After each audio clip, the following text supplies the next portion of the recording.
In a speech that ran a little less than 1 hour, Hillary Rodham Clinton becomes the first female nominee of a major political party, or more accurately, accepts the nomination of the Democratic Party to run to become the 45th President of the United States.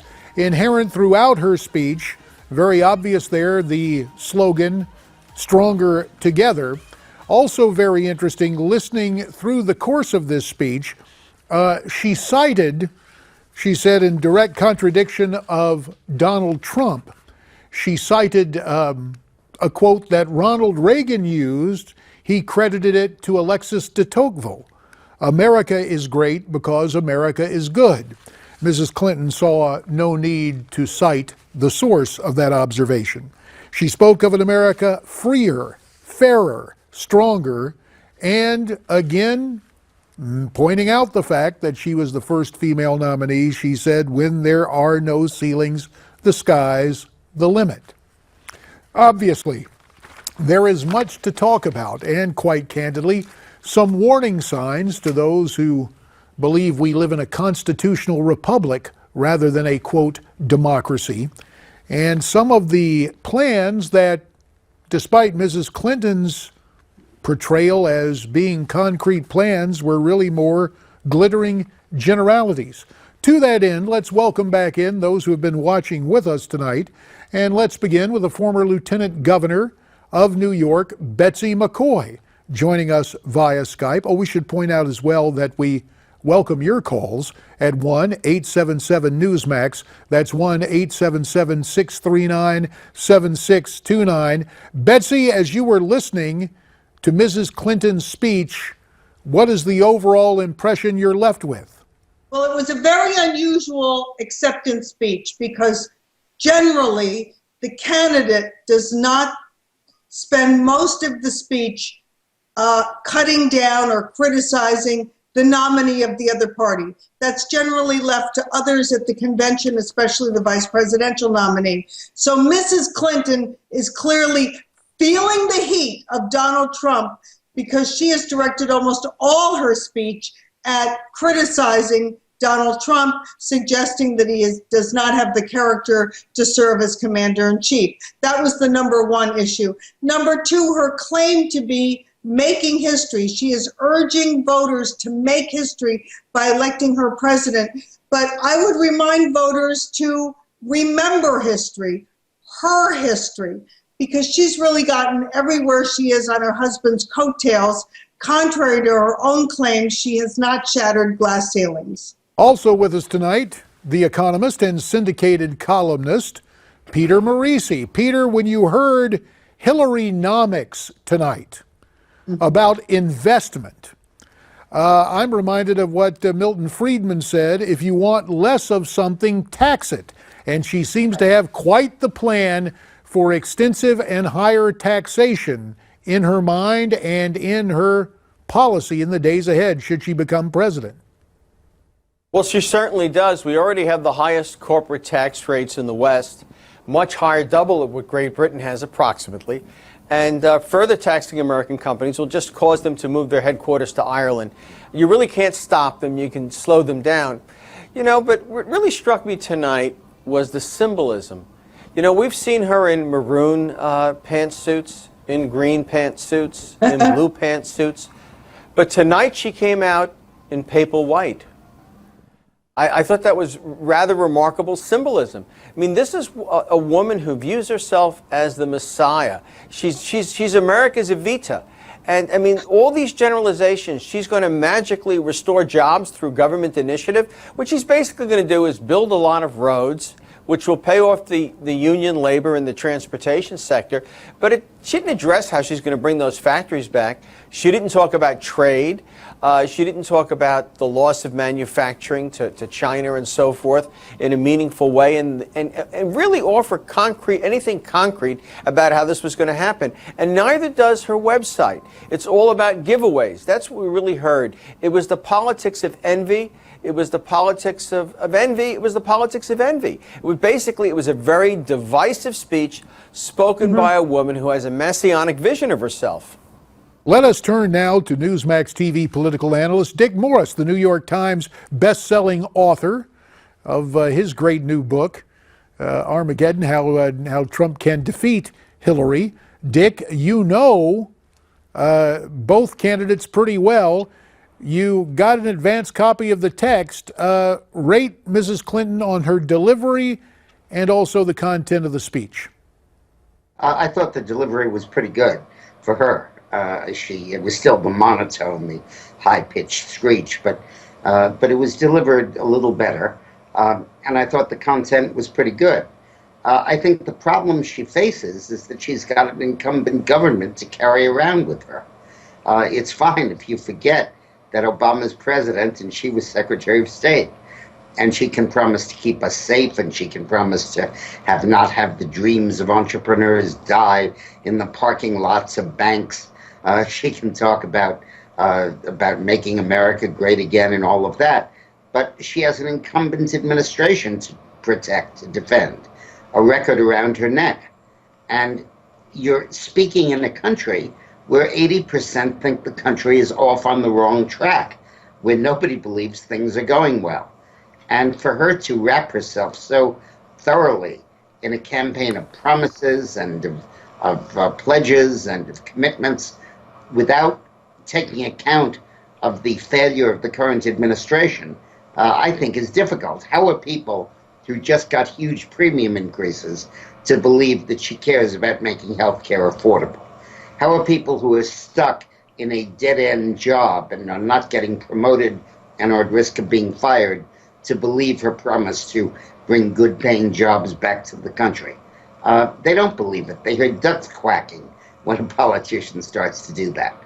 And how are we looking at the television sets and seeing the massacres of the innocents throughout the country and throughout the world to believe that the same program of fighting terrorism with one hand and a light touch that Obama's done is going to work? So I think that it was a good speech, except for reality.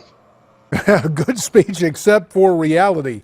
The reality is, via telephone, we're pleased to be joined by Michael Reagan, the political analyst and the son of Ronald Reagan, the 40th president of the United States. Mike, thanks for your time by phone tonight. And of course, your handle on Twitter is @ReaganWorld. And there was a portion of Reagan World, at least your dad, although Hillary chose not to credit the observation to him, America is great because America is good. Why do you think she failed to mention your dad or the man from whom your dad said he got that observation, Alexis de Tocqueville? Because I think there was a lot of the speech tonight, and you hear the other analysts talking about a lot of shots at Donald Trump and what have you during the night. I think she was using that to reach out to disenfranchised Republicans who are worried about Donald Trump becoming president of the United States, and she was trying to reel them in, as well as she was trying to reel other groups in other parts of her speech during the course of the evening. But I think all of those were really aimed at Republicans. Give them something they may recognize, Reagan-esque type moments and so on. And I think that was all the plan of the speech. I think she delivered it well. She looked good. It was all about USA. I think she was selling herself to the United States tonight, or at least to the Democrats that were watching the show. But that portion of the speech was meant strictly to reach out to disenfranchised Republicans and try to get them either to stay home on Election Day or come vote for Hillary on Election Day. Let me turn to my colleague from the Congress, part of the class of 1994, the first Republican majority in 40 years, Michael Patrick Flanagan. Mike, when we heard Hillary tonight, and she started talking about her work with the Children's Defense Fund and the fight to make sure that kids with disability would go to public school and have that opportunity, I was reminded of the difference between intentions and reality. Because that law was passed in 1976, yet it was not funded completely until we came into Congress in 1995. So always with Hillary and the left, it is their purity of intentions much like the white outfit she wore tonight, rather than the gritty reality of making a promise that doesn't quite seek fulfillment until the real stewards come along and do the hard work. Well, JD, you evil credit grabber, you, don't you understand it takes a village? It took her working years before, even when she wasn't in the government, but thinking about it, and then our actual hard work coupled with her, as you observe, good intentions to actually make something happen. As you and I have talked before, this is going to be a transformational election. This is going to be a realignment election. I really believe that. And a lot of these Republicans that Michael Reagan observed that she's reaching out to, that was not a false hope. There are some of the globalists, the internationalists, who are going to vote for her, support her. There's one on the dais tonight. But there are going to be way more regular working class Democrats who are going to come over, and these changes are going to be all but permanent, because it's the separation between the parties isn't going to be right and left, conservative and liberal anymore. It's going to be globalist and nativist. It's going to be about here or about there. And if you really parse Hillary's words tonight, there was a deep, thick globalist streak in it, particularly in her foreign policy talk, where she's just going to do more of the same with ISIS. It's a disaster, and people are going to smell it for what it is, because that's what their ears are tuned to this cycle. Well, less than 10 minutes in, she renewed her call for amnesty. Dick Morris, let me turn to you, because Mike Flanagan has brought up national security, foreign policy, and I thought it was ironic, and this came actually on domestic policy, about the criminal justice system working to, quote, rebuild trust. It's almost as if we could say, Mrs. Clinton, heal thyself. Did she do anything tonight to rebuild trust with the American people? No, I think she completely bypassed the issues concerning her, Benghazi, the emails, her conduct in office. And that's what I mean. It was a great speech, except for reality. But I agree completely with what I think it's Mike Flanagan said a minute ago, that we're realigning parties, and it's now, I would say, the insiders against the outsiders, and he used similar terms. Now, Hillary is going to launch this ad hominem attack on Trump, that a man you can bait with a tweet, you can't trust with nuclear weapons, and is going to talk about his temperament and talk about her steadiness. And she's going to talk about his I can do it ego versus her emphasis on working together. And she's going to talk about his callousness in getting stuff done versus her empathy for people. And I think that those are going to be the fault lines of her critique. And I think she'll lose. I think those fault lines will backfire. I think when ISIS strikes again, people are going to want the guy who says, I'll take care of this. I think that when the economic stagnation looms, people are going to want someone who wants significant change, not someone who's defending the status quo. She was so enmeshed in the status quo, so enmeshed in the current policies and the current way of doing it, as to lose her maneuverability. And I think that that is a big problem that she's going to face as this campaign evolves. Having said that, let me say that I think she'll probably do well from this speech. I think she'll probably offset Trump's bounce, and they'll come out of this pretty much even, the way they started. And that is the mandate of every convention. And then it goes into the general election, and we have to win it. And in my book, Armageddon, I try to suggest how we can do that.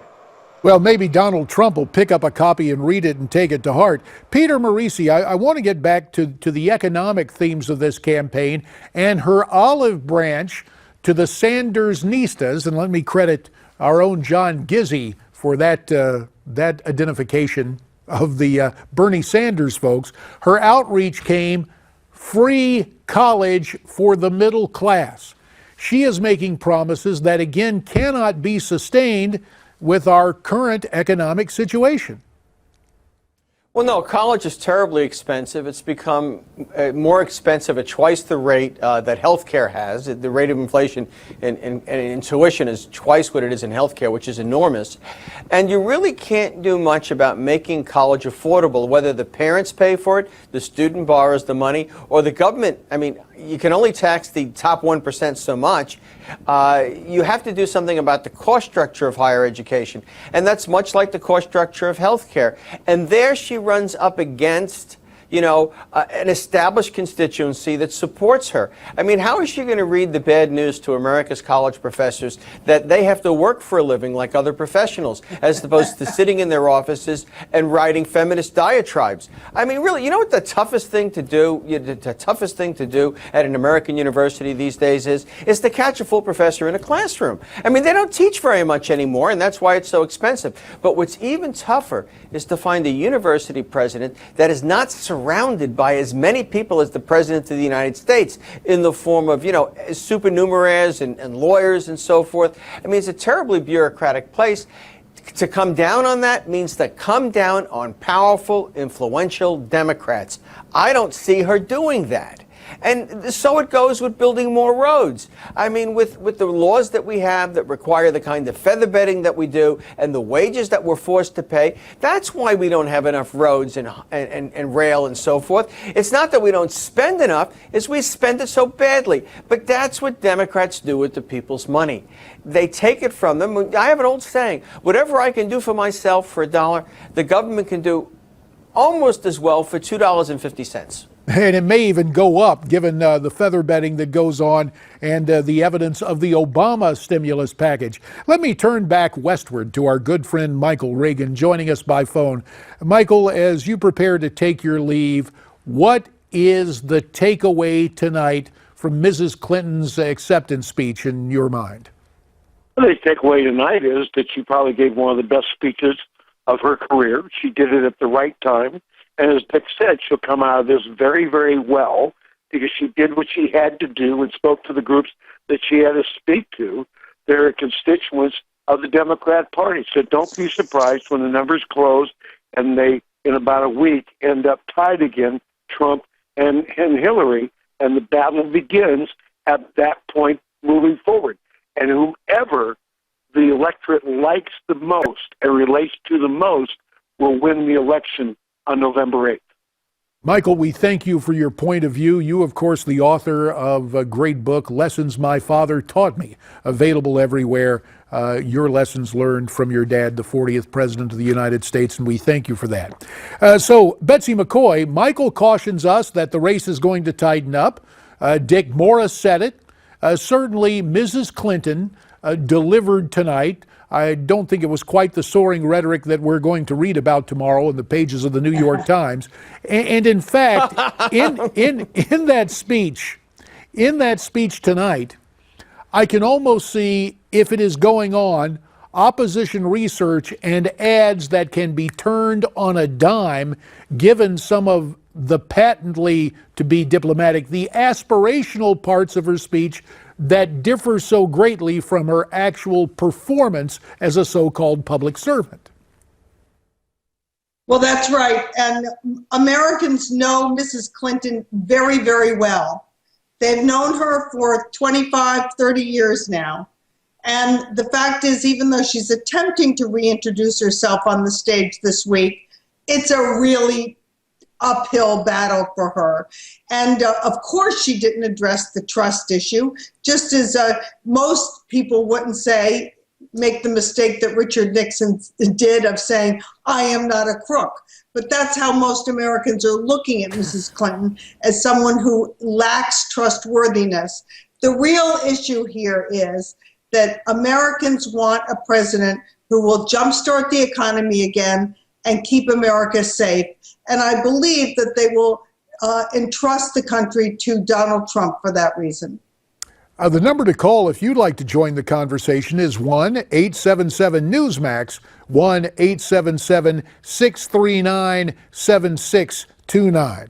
Michael Patrick Flanagan, you obviously, we bring you in to explain Chicago to us, and we made mention of the fact that Hillary, although it was curious tonight, she didn't mention too much about growing up in suburban Chicago, at least not to my ear. She mentioned the key swing state of Pennsylvania a couple of times, her family history there. Well, she was in Pennsylvania. Yes, that's true. And of course, she made mention of the founders. But Mike, in terms of this being a target-rich environment for the Republican nominee, what is the greatest thing the Trump campaign could do right now to pivot and take on Hillary? In other words, show the gulf between her rhetoric and reality, or what would you advise them to do? I would, if I were Trump, there are a couple of things I'd do. But first, I'd understand that I'm reaching out to a new base. The Cruz people at the Republican convention have come home. They haven't loved it, but they've come home. The Bernie people aren't home yet. They're not even in the car on their way home yet. They are still at sea, and they're furious. This is a group that can be reached out to fairly effectively without having to promise them a lot of free stuff like Hillary did tonight, but promise them things that they want in their future, jobs, security, and so on. I would also make a play for Democratic strongholds. I would go to the south side of Chicago, and I would tie Hillary to Rahm Emanuel, a not difficult thing to do, and watch them sink together. The most unpopular man in Chicago is its mayor. And I would go there and I would talk to the black churches, not the black establishment, the secular establishment that has developed itself over the years, but I would go to the churches. And I would go to the churches in every major city in this country. The Democrats will go apoplectic. They won't know what to do because I think for the first time in many years, the Republicans have nominated a candidate that has captured their attention enough to listen. And that's all we need to do is let them listen long enough to say, hey, this is not a bad idea. Peter, as you hear the prescription that Michael Patrick Flanagan has as, like me, a recovering politician, there you are, a skilled economist and a syndicated columnist. You agree with what Mike had to say there? A lot of it, yes. If this is really a seminal election where we're going to redivide America politically among those that are in and those that are out, the folks that are supported Trump so far don't constitute enough people to be a majority. He has to get at two groups. He has to mine two groups. One are the Bernie people. That's tough because they want lots more government. But he's got to talk to them in terms that Mike described. But the other is minorities. One of the things that's kind of a secret is that African Americans have done very poorly, very poorly with Barack Obama. Their real incomes have declined, whereas Hispanics and Asians have improved, actually, in contrast to whites, for example. During the Reagan period, African Americans did much better.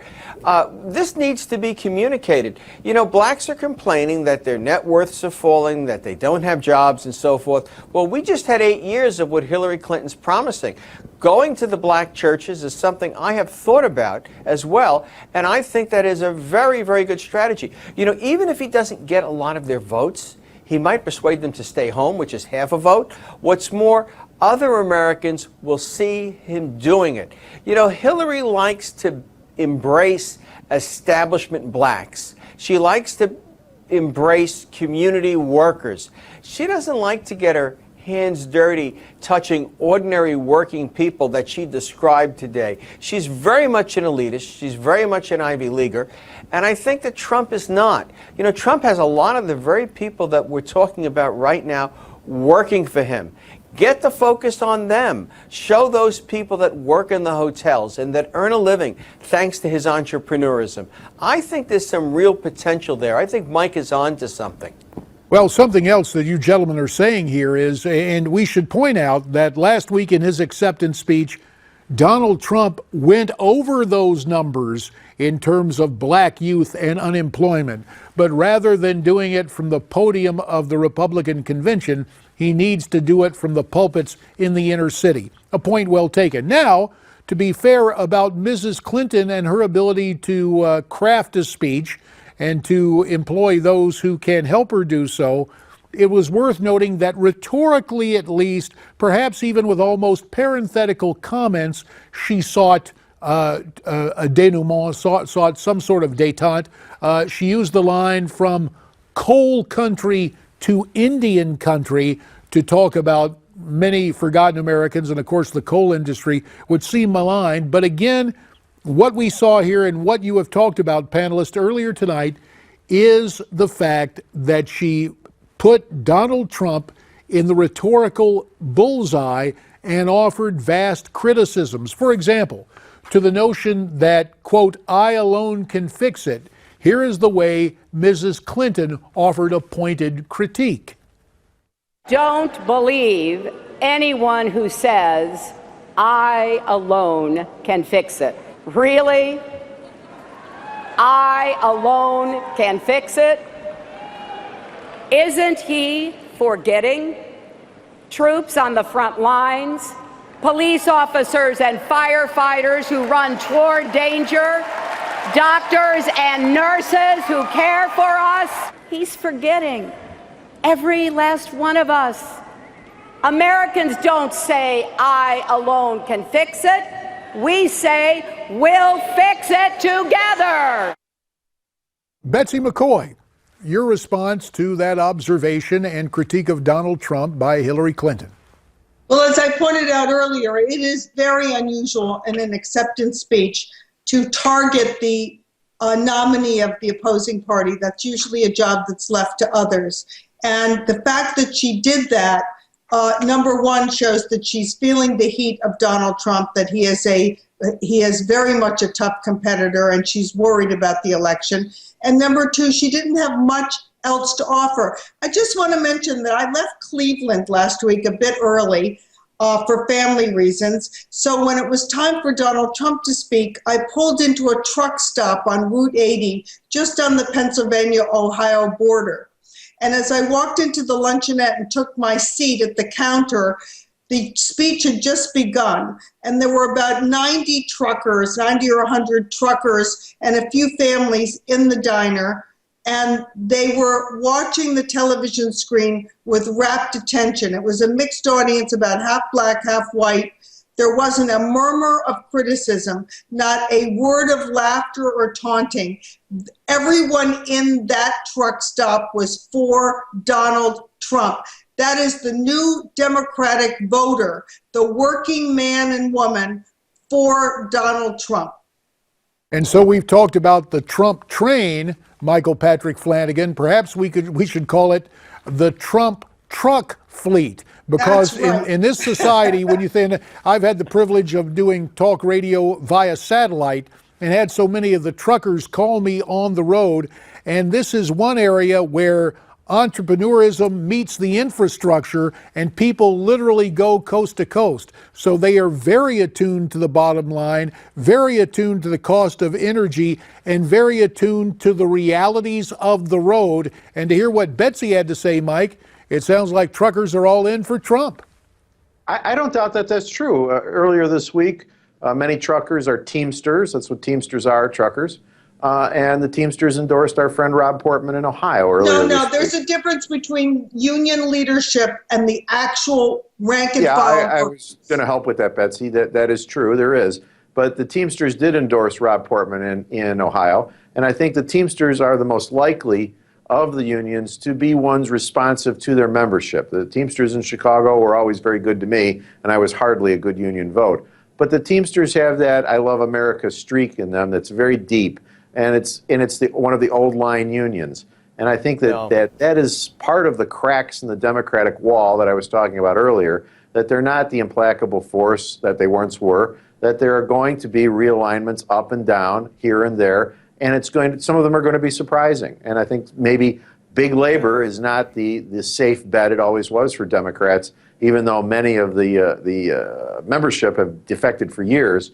Even the leadership is not altogether there for the Democrats this time around. And yet you take a look at guys like Boss Trumka, the AFL-CIO, and I'll never forget when I was running for the Senate and flying back east to appear on NBC's Meet the Press back Memorial Day weekend, there was Boss Trumka on the plane. He had been to Phoenix to work on comprehensive immigration reform. And to that point, Peter Marisi, at least to my lights, it showed such a sacrifice of the American worker for cheap labor. So really, this can be the kind of realignment election that Michael mentions, although I think a lot of us have a skeptical notion of the leadership ever really going where the rank and file may go with Republicans. Your thoughts, Peter?